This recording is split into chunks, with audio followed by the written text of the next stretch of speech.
Hey, greetings everybody. This is Craig Kirk over here at the Legal Wars channel, Legal Wars. Check me out, Kirk.info, Kirk.info. This is the second installment about debtor prisons. I'm going to talk a little bit. I'm going to depart just a second.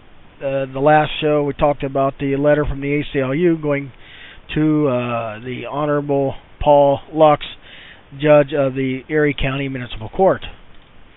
Do research, ministerial capacity.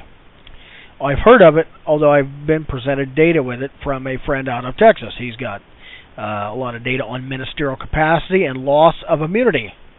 Ministerial capacity, loss of immunity. This is where you get them to violate your rights. The city puts you in jail. They know they're violating state and federal law. The law library is closed to inmates. Therefore, you have grounds for suit, class action, sue. How you like those apples? Okay, so we're going to talk about debtor prisons. This is the second installment. And what I want to also venture down is let's think about buying debts. If I was the county, I'm going to buy your credit cards, mortgage, car loans, student loans, and then turn around and resell those.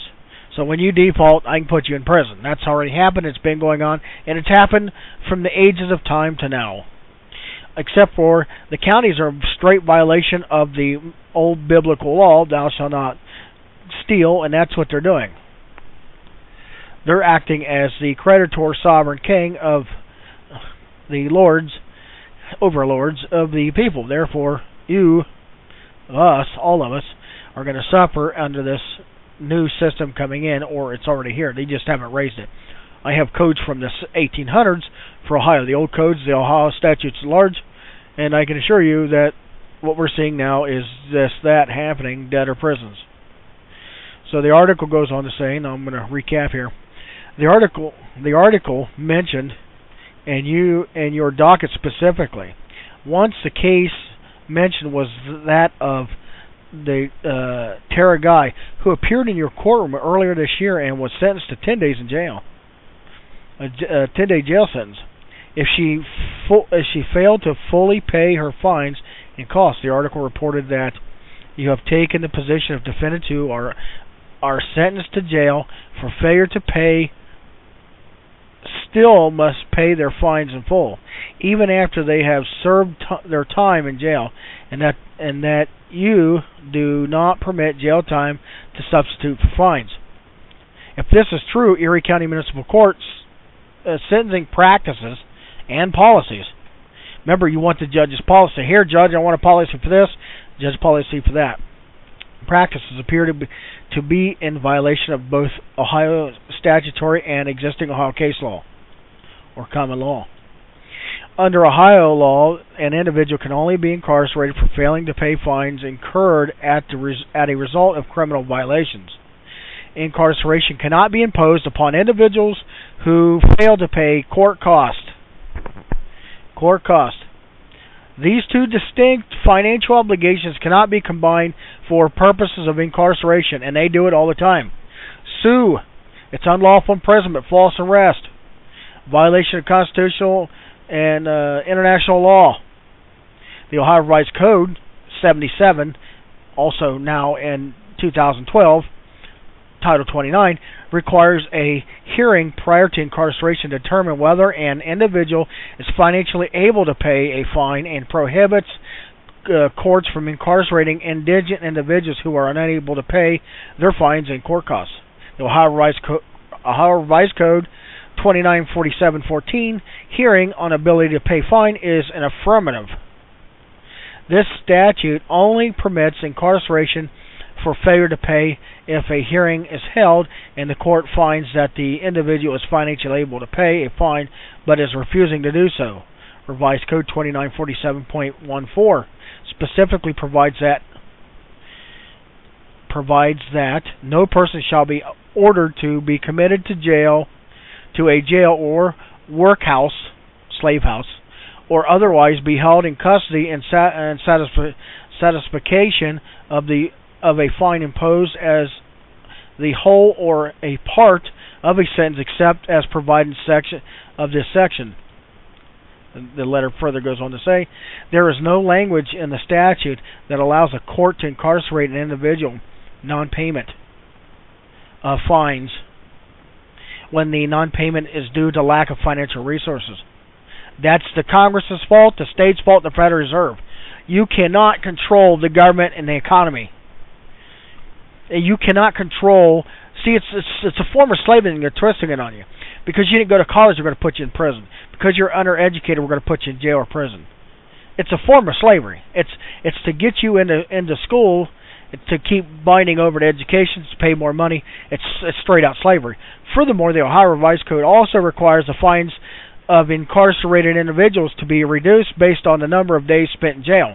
Ohio Revised Code Section 2947.14 states, any person imprisoned pursuant to this section, Section 2914.4 or 2947.14, shall receive credit upon the fine at the rate of $50 per day or fraction of a day.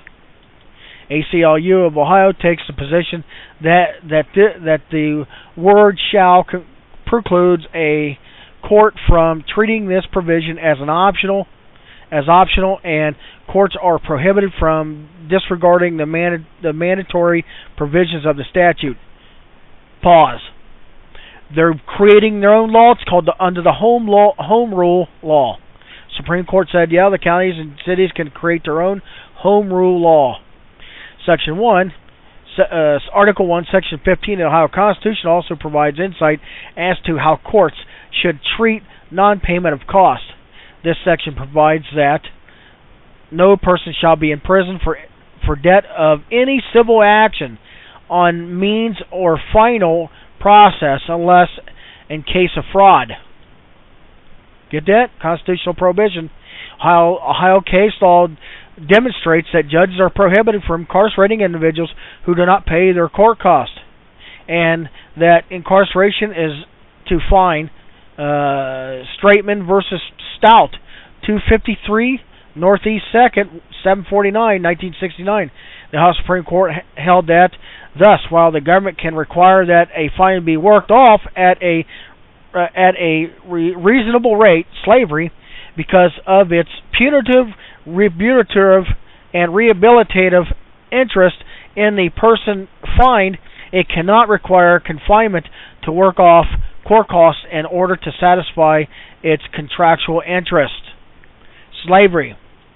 We are optimistic that you will accept this letter in the spirit in which it was intended, and that this matter can be resolved amicably. Please let us know whether you agree with or analysis of our sentencing provision as to applies to the payment of costs and fines for indigent defendants. Sincerely, James L. Handelman.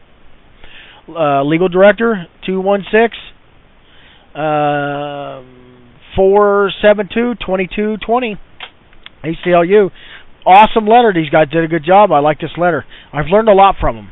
I don't agree with their policies on marriage and the gay question. I don't agree. That was asked and answered at Sodom and Gomorrah, and I don't agree with it. But nevertheless, ACLU does a marvelous job.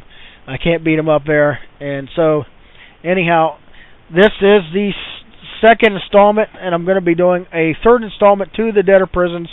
So therefore, keep watching Legal Wars channel. This is Craig Kirk, Craig.info, Craig Kirk School of Common Law. There'll be a class coming up here soon. Keep an eye on. I'm going to do a lot of shows on that. The third disc is dealing with inmates and inmates' rights, and that's the third disc to this installment. There's 3 installments here.